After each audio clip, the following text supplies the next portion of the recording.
बिस्मिल्लाहिर्रहमानिर्रहीम, अस्सलाम वालेकुम। वॉइस पाकिस्तान के कराची स्टूडियो से प्रोग्राम दूसरा रुख से मैं हूं सुमैया खुर्शीद। नाजरीन, मानसून की बारिशों ने बलूचिस्तान, जनूबी पंजाब और सिंध में तबाही मचा रखी थी और जब बलाई इलाकों में होने वाली बारिशों से सिंध में ज्यादा पानी आया तो ये ज़ेरी इलाके में तबाही का मजीद बाइस बन गया।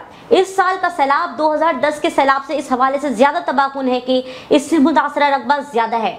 मौसमियाती तब्दीली की वफाकी वजीर शीर रहमान के मुताबिक पाकिस्तान के 150 इजला में सैलाब से 110 इजला मुतासिर हुए हैं। मुल्क का तकरीबन 1/3 हिस्सा ज़ेरे आब हो चुका है। NDMA के मुताबिक अब तक सैलाब से 1302 अफराद मारे जा चुके हैं और अमवात का सिलसिला ताहाल जारी है। वजीर खजाना के मुताबिक मुल्की मईशत को पहुंचने वाले नुकसान का इब्तिदाई तखमीना $10 अरब लगाया गया है। तकरीबन अब तक सैलाब से 7 लाख घर कुल्ली या जुज़वी तौर पर तबाह हुए हैं। 7,94,000 जानवर जो हैं वो बह चुके हैं। 20 लाख हेक्टेयर पर खड़ी फसलें तबाह हो चुकी हैं और सैलाब के बायस 80 लाख अफराद बेघर हुए हैं।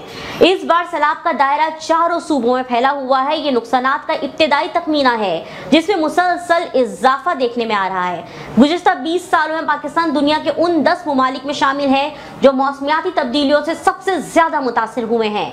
एशियाई तरक्याती बैंक के मुताबिक पाकिस्तान को मौसमियाती तब्दीलियों से सालाना $14 अरब का नुकसान हो रहा है। अमीर ममालिक जिनमें अमेरिका, कनाडा, जापान और मगरबी यूरोप के ममालिक शामिल हैं जो दुनिया की आबादी का सिर्फ 12% है, उनकी जहरीली गैसों के अखराज में हिस्सा 50% है। जबकि 2020 के डेटा के मुताबिक चीन अमेरिका के मुकाबले में 2.5 गुना ज्यादा जहरीली गैसों के अखराज का बाहिस बन रहा है, जिसकी वजह से दुनिया का दर्जा हरारत 1.1 सेंटीग्रेड बढ़ा है।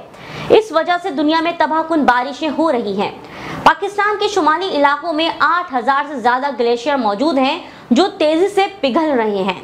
बरतानवी रुकन पार्लियामेंट क्लॉडिया वेब ने ट्विटर पर लिखा कि पाकिस्तान का दुनिया में होने वाली जहरीली गैसों के अखराज में किरदार सिर्फ 1% है, जबकि दुनिया के अमीर लोग जिनका किरदार 50% है वो पाकिस्तान में माहौलियाती तब्दीलियों से होने वाले नुकसान के जिम्मेदार हैं। उन्होंने कहा कि अमीर लोगों पर ग्लोबल वेल्थ टैक्स का निफाज किया जाए। प्रोग्राम दूसरा रुख में आज हम रुख करेंगे जाफराबाद का, जो कि बलूचिस्तान के नेशनल हाईवे के करीब है और सिंध से जैकाबाद से करीब लगता है। जाफराबाद बलूचिस्तान का वो इलाका है जहां से साबिक वजीर आजम मीर जफरुल्लाह खान जमाली इस डिस्ट्रिक्ट से ताल्लुक रखते थे और अब कायम मुकाम गवर्नर बलूचिस्तान मीर जान मोहम्मद खान जमाली भी जाफराबाद से ताल्लुक रखते हैं। मगर उसके बावजूद जाफराबाद में सैलाब के बाद सैलाब मुतासरीन दर्द की दास्तान बन गए हैं। कई खानदान और घराने अब तक बलूचिस्तान हुकूमत और जिला इंतजामिया के मुंतजिर हैं। वॉइस पाकिस्तान के नुमाइंदे इनायतुल्लाह हुर जाफराबाद में मौजूद हैं और वहां का हाल हमें बता रहे हैं कि जाफराबाद में सैलाब को 3 माह से ज्यादा अरसा गुजर गया मगर हालात जूं के तू हैं।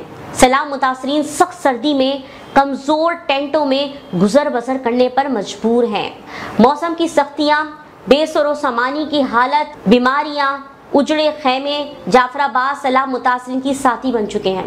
मासूम बच्चों के तन पर कोई गर्म कपड़ा तक नहीं, जूतों से महरूम परेशान रोते बच्चे किसी हकीकी मसीहा और मुखैर हजरात के मुंतजिर नजर आते हैं। माएँ शीर ख्वार बच्चों को गोद में बिठाकर देगचियां चूल्हों पर चढ़ाकर खाना पकाने में मसरूफ दिखाई देती हैं, मगर चूल्हा जलाने के लिए उनके पास लकड़ियां या LPG तक मैसर नहीं।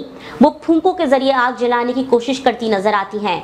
बेरहम जमाने से वो शिकवा करती दिखाई दे रही हैं कि खुले आसमान तले मौसम की सख्तियां बर्दाश्त करने पर वो मजबूर हैं। उनका गांव मुकम्मल अब भी सैलाबी पानी में डूबा हुआ है। किसी ने उनकी खबर तक नहीं ली, ना तन पे गर्म कपड़ा, ना पाँव में चप्पल। खुशियों से महरूम बच्चियां बच्चे लब बंद किए खामोश दिखाई दे रहे हैं। उनकी माएँ अपने बच्चों को कर्ब की हालत में देखकर खामोश हैं। इसी हवाले से जाफराबाद की एक खातून मां नूरा ने वॉइस पाकिस्तान को बताया कि सैलाब के बाद उनके बच्चे बीमार हुए। बहुत से मुकामी मुतासरीन के बच्चे ताहाल बीमार हैं, लेकिन सिवाय चंद मुकामी तंजीमों के जो 10-15 दिन के बाद यहाँ आते हैं, अद्वियात देते हैं, मगर मुस्तकिल तौर पर इंतजामिया मसले का हल नहीं निकाल पाई। जाफराबाद की गिरदनवा में ताहाल सैलाबी पानी समुंदर की तरह मौजूद है और जिम्मेदारान ने सैलाबी पानी निकालने के लिए संजीदा इक़दाम नहीं किए। सुनते हैं वो माँ मजीद क्या कह रही है। मल्ला भी सर्दी जैसे बुखार दस्त उल्टी है बच्चों को, क्या करूँ दवा दे सही लगती भी नहीं है सारे बच्चों को।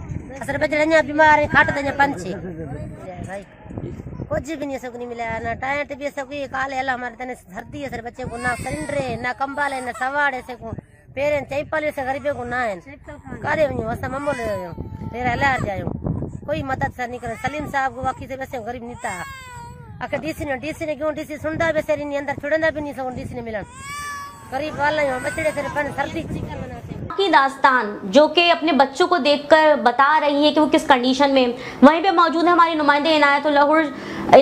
جعفر آباد اور گردونواں میں اس وقت سیلاب کے بعد کیا صورتحال ہے؟ جی سیلاب کو 3 ماہ گزر گئے لیکن تاحال سیلاب کی تباہ کاریوں کی نشانات باقی ہیں، جبکہ سیلاب متاثرہ اس وقت بے یار و مددگار کھلے آسمان تلے پڑے ہوئے ہیں، جبکہ سیلاب کا پانی اندرونی شہر ڈیرہ الیار اور ڈیرہ الیار کے چاروں جانب اب تک موجود ہے اور کئی خاندان تاحال روڈوں اور اونچی جگہوں پر خیمہ زن ہیں. ڈیرہ الیار کے الہ آباد کالونی، جمالی بائی پاس، شہید مراد کالونی، بہادر شاہ، جوڈیر شاہ کے ارد گرد سیلاب کا پانی سمندر کا منظر پیش کر رہا ہے. عنایت اللہ، سردی کا موسم آ گیا ہے. سردیوں میں تو ویسے بھی نزلہ کھانسی اور اس طرح کی انفیکشنز بہت تیزی سے پھیلتے ہیں، مچھر بڑھ جاتے ہیں.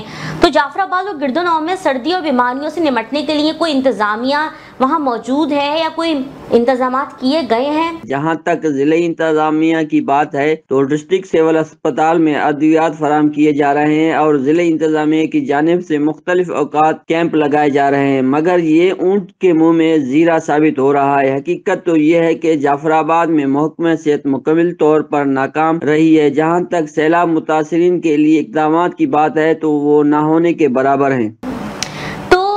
عنایت اللہ، اس وقت کیا صورتحال ہے صحت کو لے کر؟ کون کون سی بیماریاں جو ہیں وہ پھیل رہی ہیں؟ کچھ اموات کا بھی سننے میں آ رہا ہے. سردیاں شروع ہوتے ہی بہت سے بچے اور خواتین بیمار پڑ گئے ہیں. زیادہ تر ملیریا اور گیسٹرو جیسے موذی امراض نے سیلاب متاثرین کو اپنی لپیٹ میں لے لیا ہے.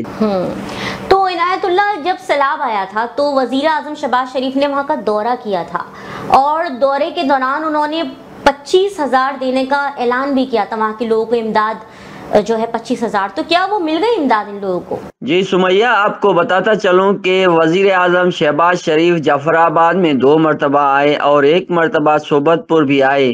جعفر آباد میں پہلی مرتبہ آئے تو مقامی خواتین اور متاثرین نے وزیر اعظم کو گھیر لیا اور مقامی انتظامیہ اور مقامی منتخب نمائندوں کے خلاف شکایت کا انبار لگا دیے، جہاں انہوں نے متاثرین پر ہر خاندان کو 25,000 دینے کا اعلان کیا تھا جو تاحال متاثرین کو نہ مل سکا. جبکہ دوسری مرتبہ ضلع انتظامیہ اور منتخب نمائندوں نے وزیر اعظم کو مقامی افراد اور علاقائی صحافیوں سے دور رکھا، جبکہ وزیر اعظم اور ان کی ٹیم کو ایک فرضی خیمہ بستی دکھایا گیا، جس کے بعد انہی عارضی خیمہ بستی والوں نے اس پر احتجاج بھی کیا تھا. یہاں پر یہ بات حقیقت ہے کہ صوبت پور کے منتخب ایم پی اے میر سلیم خان کھوسو واحد شخص تھے جنہوں نے وزیر اعظم شہباز شریف سے صوبت پور کے سیلاب متاثرین کے مسائل کے بارے میں بات چیت کی تھی. وزیر اعظم شہباز شریف نے اس کا نوٹس بھی لیا تھا، مگر تاحال صوبت پور کے عوام کی حالت اظہار بھی نہ بدل سکی. اس سیلاب کے دوران جعفر آباد استا محمد کے منتخب نمائندوں نے سیلاب متاثرین سے ملنا تک گوارا نہیں کیا. جہاں تک صوبت پور کے منتخب ایم پی اے سلیم خان کھوسو واحد شخص تھے جو اپنے حلقے کے متاثرین کے ساتھ اور مختلف متاثرہ علاقوں کا دورہ بھی کرتے رہتے تھے. جی، تو جعفر آباد سے لائن پر موجود تھے ہمارے نمائندے عنایت اللہ، اور اپنا قیمتی وقت دینے کا شکریہ. آج کے پروگرام سے اجازت دیں، کل کسی اور موضوع کے ساتھ حاضر ہوں گے. پروگرام دوسرا رخ دیکھنے کے لیے سبسکرائب کریں وائس پاکستان. دوسرا رخ سے سمیہ خورشید کو اجازت دیں. اللہ حافظ.